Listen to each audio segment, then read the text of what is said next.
So hello everyone and welcome back on my YouTube channel.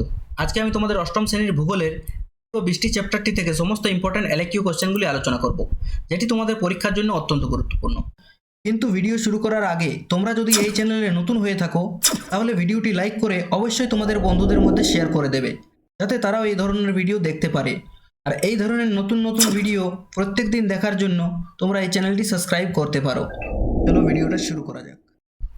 এই chapter থেকে প্রথম প্রশ্ন হচ্ছে, উচ্চতা অনুসারে মেঘের শ্রেণীবিভাগ করো এবং প্রতিটির বৈশিষ্ট্য সংক্ষেপে আলোচনা করো।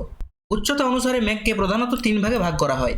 বেশি উচ্চতার মেঘ, এর উচ্চতা হচ্ছে 20,000 ফুটের উপরে।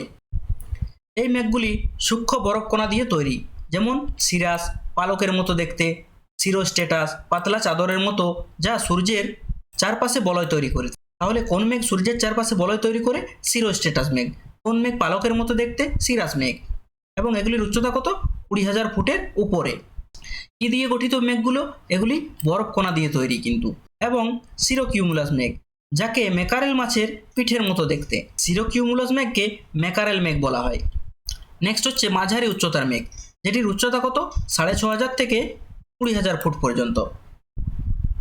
এই মাঝারি উচ্চতার মেঘ হচ্ছে মেঘ এবং জলকণা দিয়ে গঠিত, যেমন অল্টোস্টেটাস, ধূসর রঙের তন্তুর মতো দেখায়।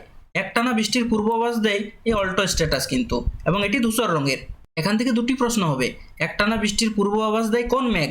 অল্টোস্টেটাস। এবং ধূসর রঙের দেখতে কোন মেঘ? এই অল্টোস্টেটাসই। অল্টোকিউমুলাস, চ্যাপ্টা গোলাকার স্তূপের মতো দেখতে।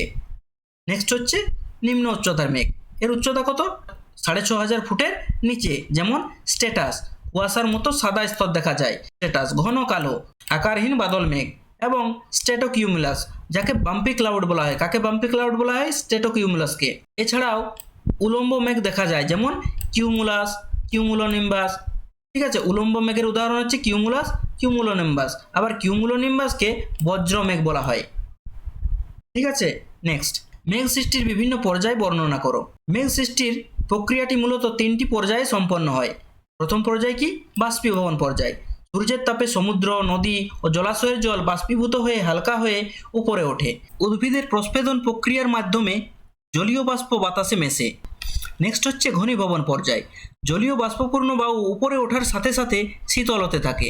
বায়ু যত শীতল হয় তার জলীয় বাষ্প ধারণ ক্ষমতা তত কমে। তাপমাত্রা শিশিরাঙ্কে পৌঁছালে বায়ু সম্পৃক্ত হয় এবং অতিরিক্ত জলীয় বাষ্প ক্ষুদ্র ক্ষুদ্র জলকণায় পরিণত হয়। নেক্সট, আশ্রয় গ্রহণ পর্যায়। বাতাসে ভাসমান ধূলিকণা, লবণকণা বা কার্বন কণাকে আশ্রয় করে এই জলকণাগুলি পুঞ্জীভূত হয়ে ভেসে বেড়ায়। অসংখ্য জলকণার এই সমষ্টিকে মেঘ হিসেবে আকাশে দেখা যায়। নেক্সট, পরিচলন বৃষ্টিপাত কিভাবে ঘটে তা চিত্রসহ ব্যাখ্যা করো। নিরক্ষীয় অঞ্চলে সারা বছর সূর্য লম্বভাবে কিরণ দেয়, ফলে এখানকার বিস্তীর্ণ জলভাগের জল বাষ্পীভূত হয়ে উপরে ওঠে। এই উষ্ণ ও হালকা বায়ু সোজা উপরের দিকে উঠে শীতল বায়ুর সংস্পর্শে আসে এবং দ্রুত শীতল ও ঘনীভূত হয়ে মেঘ সৃষ্টি করে। বিকেলের দিকে বা সন্ধ্যার দিকে এই মেঘ থেকে বজ্রবিদ্যুৎ সহ প্রবল বৃষ্টিপাত হয়। এই ধরনের বৃষ্টিপাতকে পরিচলন বৃষ্টিপাত বলে। নিরক্ষীয় অঞ্চলে প্রতিদিন বিকেলে এই বৃষ্টি হয় বলে একে 4 o'clock রেন বলা হয়। আমাজন ও কঙ্গো অববাহিকায় এই বৃষ্টিপাত সবথেকে বেশি দেখা যায়। শৈলক্ষেপ বৃষ্টিপাত সৃষ্টির প্রক্রিয়াটি বর্ণনা করো। সমুদ্র থেকে আসা জলীয় বাষ্পপূর্ণ বায়ু যখন তার প্রবাহ পথে কোনো উঁচু পাহাড় বা পর্বতে বাধা পায়, তখন ওই পর্বতগাত্র থেকে বায়ু উপরে উঠতে শুরু করে। উচ্চতা বৃদ্ধির ফলে বায়ু প্রসারিত হয় এবং শীতল হতে থাকে। একসময় বায়ু সম্পৃক্ত হয় এবং ঘনীভূত হয়ে পর্বতের যে ঢালে বায়ু বাধা পেয়েছিল, প্রতিবাদ ঢালে সেখানে প্রচুর বৃষ্টিপাত ঘটায়। একে শৈলক্ষেপ বৃষ্টিপাত বলে। উদাহরণস্বরূপ, দক্ষিণ পশ্চিম মৌসুমী বায়ু পশ্চিমঘাট পর্বতের পশ্চিম ঢালে বাধা পেয়ে প্রবল শৈলক্ষেপ বৃষ্টিপাত ঘটায়। বৃষ্টিচ্ছায় অঞ্চল বলতে কি বোঝো? উদাহরণসহ এর সৃষ্টির কারণ ব্যাখ্যা করো। পর্বতের যে ঢাল বরাবর বায়ু নিচের দিকে নামে, অর্থাৎ অনুবাদ ঢালে, যেখানে বৃষ্টিপাতের অভাব লক্ষ্য করা যায়, সেই অঞ্চলকে বৃষ্টিচ্ছায় অঞ্চল বলে। এর কারণ হলো, প্রতিবাদ ঢালে প্রচুর বৃষ্টিপাত ঘটানোর পর বায়ুতে জলীয় বাষ্পের পরিমাণ অনেক কমে যায়। বায়ু যখন পর্বতের ঢাল বেয়ে নিচের দিকে নামতে থাকে, তখন বায়ুর চাপ বৃদ্ধি পায় এবং উষ্ণতাও বাড়তে থাকে। ফলে বায়ুর জলীয় বাষ্পের ধারণ ক্ষমতা বেড়ে যায় এবং বায়ু অসম্পৃক্ত হয়ে পড়ে। এই কারণে অনুবাদ ঢালে আর ঘনীভবন বা বৃষ্টি হয় না। মেঘালয়ের শিলং চেরাপুঞ্জির খুব কাছে হলেও পাহাড়ের বিপরীত ঢালে থাকায় এটি আদর্শ বৃষ্টিচ্ছায় অঞ্চল। শিলং হচ্ছে একটি আদর্শ বৃষ্টিচ্ছায় অঞ্চল। ঘূর্ণবাত বৃষ্টি কিভাবে সংঘটিত হয়? কোনো স্বল্প পরিসর জায়গায় বায়ুর উচ্চতা হঠাৎ বেড়ে গেলে সেখানে একটি গভীর নিম্নচাপ কেন্দ্রের সৃষ্টি হয়। এই নিম্নচাপকে কেন্দ্র করে চারপাশের উচ্চচাপ অঞ্চল থেকে শীতল ও ভারী বায়ু কুণ্ডলী পাকিয়ে প্রবল বেগে ওই কেন্দ্রের দিকে ছুটে আসে। এই বায়ুকে ঘূর্ণবাত বলে।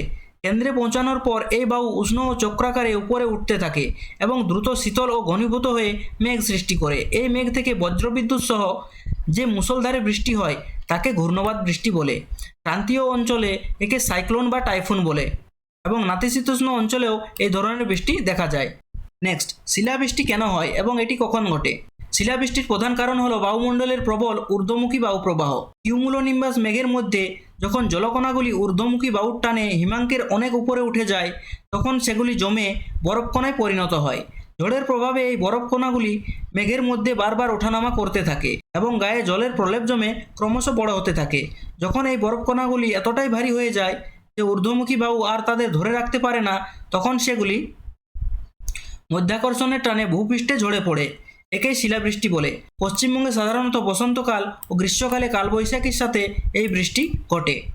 নেক্সট, আপেক্ষিক আর্দ্রতা ও উষ্ণতার মধ্যে পার্থক্য কী? আপেক্ষিক আর্দ্রতার সাথে উষ্ণতার ব্যস্তানুপাতিক সম্পর্ক বিদ্যমান, অর্থাৎ বায়ুর উষ্ণতা বাড়লে আপেক্ষিক আর্দ্রতা কমে এবং বায়ুর উষ্ণতা কমলে আপেক্ষিক আর্দ্রতা বাড়ে, কারণ উষ্ণ বায়ু শীতল বায়ুর তুলনায় অনেক বেশি জলীয় বাষ্প ধারণ করতে পারে। যখন কোনো নির্দিষ্ট পরিমাণ জলীয় বাষ্পযুক্ত বায়ুর উষ্ণতা বাড়ানো হয় তখন ওই বায়ুর বাষ্পের ধারণ ক্ষমতা বেড়ে যায়, কিন্তু জলীয় বাষ্পের পরিমাণ একই থাকে, ফলে আপেক্ষিক আর্দ্রতা হ্রাস পায়। আবার রাতের বেলায় বা ভোরে যখন উষ্ণতা কমে যায় তখন বায়ুর ধারণ ক্ষমতা কমে যাওয়ায় আপেক্ষিক আর্দ্রতা বেড়ে যায়। এভাবেই ভোরে শিশির জমার সম্ভাবনা বেশি থাকে। নেক্সট, কিউমুলোনিম্বাস মেঘের বৈশিষ্ট্য এবং এর প্রভাবগুলি আলোচনা করো। কিউমুলোনিম্বাস মেঘ অত্যন্ত ঘন, কালো ও গম্বুজের মতো দেখতে একটি উলম্ব মেঘ। এর বৈশিষ্ট্যগুলি হলো, এর উলম্ব বিস্তার অনেক বেশি, ভূপৃষ্ঠ থেকে প্রায় 12,000 ফুট পর্যন্ত এর বিস্তার। এই মেঘের উপরের দিক চ্যাপ্টা এবং নিচের দিক সমতল থাকে। এতে বজ্রপাত সহ প্রবল ঝড়বৃষ্টি হয় বলে একে বজ্রমেঘ বা থান্ডার ক্লাউড বলে। এর প্রভাব অত্যন্ত বিধ্বংসী হতে পারে। এর ফলে টর্নেডো, কালবৈশাখী, শিলাবৃষ্টি এবং প্রবল বজ্রপাত ঘটে, যা জানমালের অনেক ক্ষতি করে। বিমান চালকদের জন্য এই মেঘ অত্যন্ত বিপজ্জনক। অধঃক্ষেপণের বিভিন্ন রূপগুলির বিবরণ দাও। অধঃক্ষেপণ প্রধানত তরল বা কঠিন রূপে ভূপৃষ্ঠে পতিত হয়। এর প্রধান রূপগুলি হল বৃষ্টিপাত। সবচেয়ে পরিচিত অধঃক্ষেপণ, জলকণাগুলি ভারী হয়ে বৃষ্টির আকারে নিচে পড়ে। তুষারপাত, তাপমাত্রা হিমাঙ্কের নিচে থাকলে জলীয় বাষ্প সরাসরি বরফকণায় পরিণত হয়ে তুষার রূপে পড়ে। শিলাবৃষ্টি, বরফের টুকরো বৃষ্টির সাথে ঝরে পড়লে তাকে শিলাবৃষ্টি বলে। স্লিট, জলকণা ও তুষারকণা আংশিক মিশ্রিত অবস্থায় ঝরে পড়লে তাকে স্লিট বলে। গুঁড়ি গুঁড়ি বৃষ্টি, 0.5 মিলিমিটারের কম ব্যাসার্ধযুক্ত ক্ষুদ্র জলকণা ঝরে পড়লে তাকে ড্রিল বা গুঁড়ি গুঁড়ি বৃষ্টি বলে। কুয়াশা ও মেঘের মধ্যে পার্থক্য বুঝিয়ে দাও। কুয়াশা ও মেঘ উভয়ে জলীয় বাষ্পের ঘনীভূত রূপ হলেও এদের মধ্যে সূক্ষ্ম পার্থক্য আছে।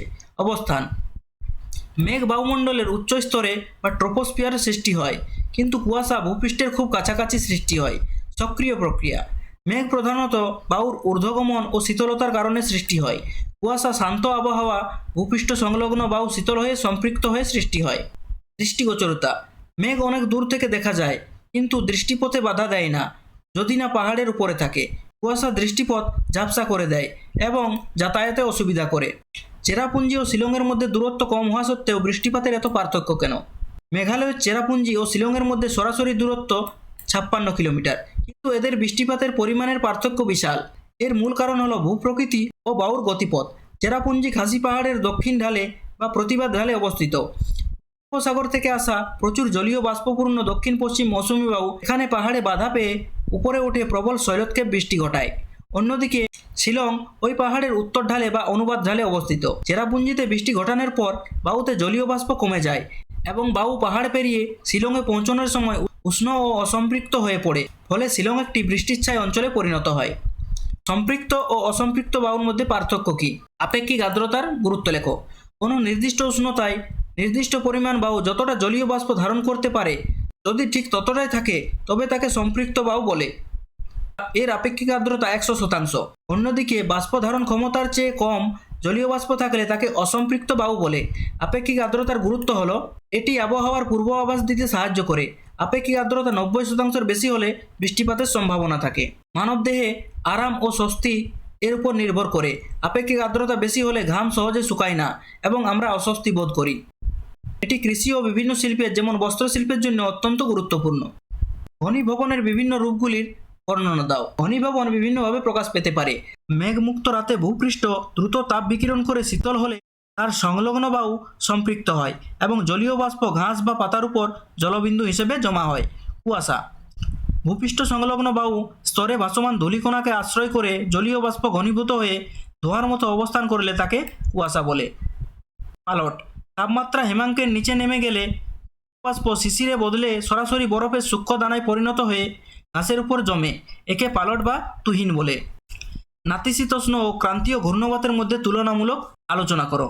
ক্রান্তীয় ঘূর্ণবাত প্রধানত 5 ডিগ্রি থেকে 20 ডিগ্রি উত্তর দক্ষিণ অক্ষাংশের মধ্যে সমুদ্রের উপর তৈরি হয়। এটি অত্যন্ত শক্তিশালী ও ধ্বংসাত্মক হয় এবং এর মধ্যে ঘূর্ণবাতের চোখ দেখা যায়। এর ফলে প্রবল ঝড় ও মুষলধারে বৃষ্টি হয়। অন্যদিকে নাতিশীতোষ্ণ ঘূর্ণবাত 30 ডিগ্রি থেকে 60 ডিগ্রি অক্ষাংশের মধ্যে সৃষ্টি হয়। এটি প্রধানত দুটি ভিন্নধর্মী বায়ুর উষ্ণ ও শীতল বায়ুর সংযোগস্থলে সীমান্ত তৈরির মাধ্যমে ঘটে। এটি ক্রান্তীয় ঘূর্ণবাতের মতো এত বিধ্বংসী না হলেও বিস্তীর্ণ অঞ্চল জুড়ে দীর্ঘস্থায়ী ঝিরঝির বৃষ্টিপাত ঘটায়। ক্রান্তীয় ঘূর্ণবাত গ্রীষ্মকালে বেশি হয় এবং নাতিশীতোষ্ণ ঘূর্ণবাত শীতকালে বেশি সক্রিয় থাকে। এই ছিল এই চ্যাপ্টার থেকে সমস্ত ইম্পর্টেন্ট কোশ্চেন আনসার। তোমরা যদি এই চ্যাপ্টারটি থেকে সমস্ত নোটস ডাউনলোড করতে চাও তাহলে তোমরা আমাদের ওয়েবসাইট www.gyaniralo.com এ ভিজিট করতে পারো। সেখানে তোমরা এটির পিডিএফ পেয়ে যাবে এবং সেখান থেকে তোমরা এটি সহজেই ডাউনলোড করতে পারবে। এছাড়াও তোমরা আমাদের হোয়াটসঅ্যাপ গ্রুপ, ফেসবুক পেজ এবং টেলিগ্রাম চ্যানেলেও এই পিডিএফটি পেয়ে যাবে। তোমরা এগুলিও অবশ্যই জয়েন করে নেবে এবং এই সবগুলির লিঙ্ক তোমরা ভিডিওর নিচে ডেসক্রিপশনে পেয়ে যাবে। এছাড়াও তোমরা আমাদের ওয়েবসাইটে ভিজিট করে মক টেস্ট, সাজেশন এবং অন্যান্য সাবজেক্টগুলির নোটসও দেখতে পাবে। আশা করি ভিডিওটি তোমাদের ভালো লেগেছে।